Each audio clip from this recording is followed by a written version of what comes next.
सुधाचं संध्या live. नमस्कार, मी सुद्धा संध्या live मध्ये आपल्या सगळ्यांचं स्वागत. सर्व ठिकाणी लोकसभेचा प्रचार जोरदार सुरू झालाय. आज उभाटा पक्षप्रमुख उद्धव ठाकरे यांच्या उपस्थितीमध्ये खासदार संजय राऊत यांनी हिंगोली लोकसभा मतदारसंघातील सभा गाजवली आहे. पाहूयात. या देशामध्ये अभिमानानं जय जवान जय किसान ही घोषणा देत होतो तेव्हा आमची छाती अभिमानानं फुलून येत होती की या देशाचं रक्षण करण्याची, हा देश वाढवण्याची, हा देश घडवण्याची जबाबदारी या देशातल्या शेतकऱ्यांवर आहे, सीमेवर लढणाऱ्या जवानांवर आहे. पण आज दुर्दैवानं गेल्या 10 वर्षात या देशामध्ये नरेंद्र मोदीचं सरकार आल्यापासून आणि महाराष्ट्रात फडणवीसांचं सरकार आल्यापासून जवान आणि किसान यांचे हाल कुत्राही खायला तयार नाही. 2014 साली नरेंद्र मोदी यांनी एक घोषणा केली होती. ती घोषणा अशी होती की मी सत्तेवर आलो, मला तुम्ही सत्ता दिली तर शेतकऱ्यांचं उत्पन्न मी डबल करीन, शेतकऱ्यांचं उत्पन्न मी दुप्पट करीन. झालं उत्पन्न दुप्पट? डबल सोडा, जे तुम्हाला मिळत होतं तेही कमी झालं. अच्छे दिन अच्छे दिन अच्छे दिन. मी म्हणतो बाबा आम्हाला आता अच्छे दिन नको आहेत. 2014च्या आधी जे आमचे दिवस होते चांगले ते आम्हाला परत द्या. तुमचे अच्छे दिन आम्हाला नको आहेत. 2014च्या आधीचे आम्हाला अच्छे दिवस द्या, आम्ही सुखानं जगू.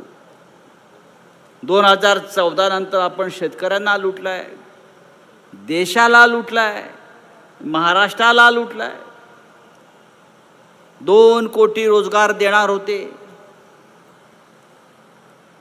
100 जणांना सुद्धा या मराठवाड्यात रोजगार मिळालेला नाही.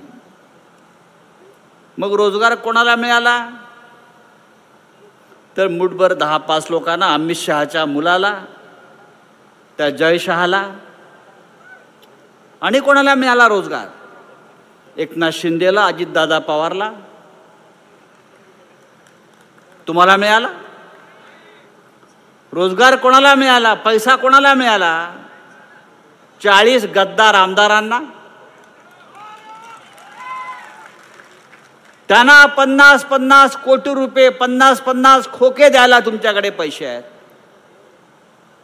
आणि शेतकऱ्यांच्या मालाला हमी भाव द्यायला तुमच्याकडे पैसे नाही.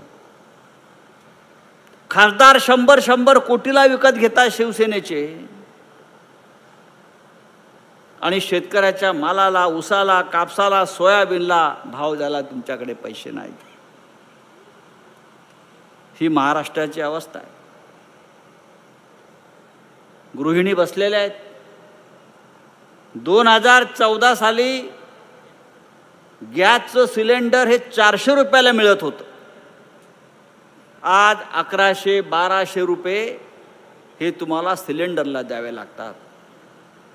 हे 2014चा मी आकडा सांगतोय. 400 रुपये, आता 1100-1200 रुपये.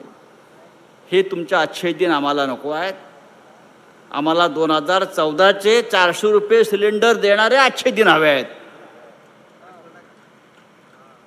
या महाराष्ट्रामध्ये एक दळभद्री घटना, बाह्य सरकार सत्तेवर बसलेलं आहे. सुप्रीम कोर्टानं त्या सरकारच्या कमरेत लाद घातलेली आहे, चालतेवा सांगितलेला आहे, गेट आउट सांगितलेलं आहे. तरी नरेंद्र मोदी, अमित शहा यांनी हे सरकार महाराष्ट्राच्या उरावर बसवलेलं आहे, आमच्या छाताडावर बसवलेलं आहे. हे बेईमानांचं सरकार, हे गद्दारांचं सरकार, हे आपल्याला घालवून देण्यासाठी माननीय उद्धव ठाकरे हे पायाला भिंगरी लावून फिरत आहेत. आणि मला खात्री आहे या हिंगोलीचा खासदार गद्दार झाला,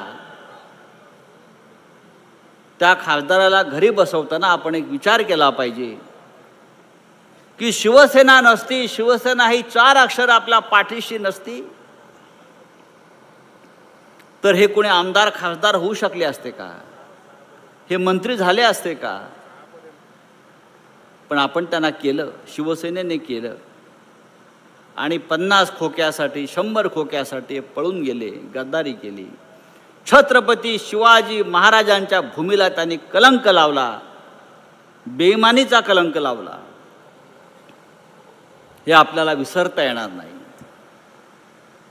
आपल्याला महाराष्ट्रामध्ये पुन्हा एकदा आपलं राज्य आणा. संध्या लाईव्हसाठी प्रतिनिधी रोहित दळवी, हिंगोली.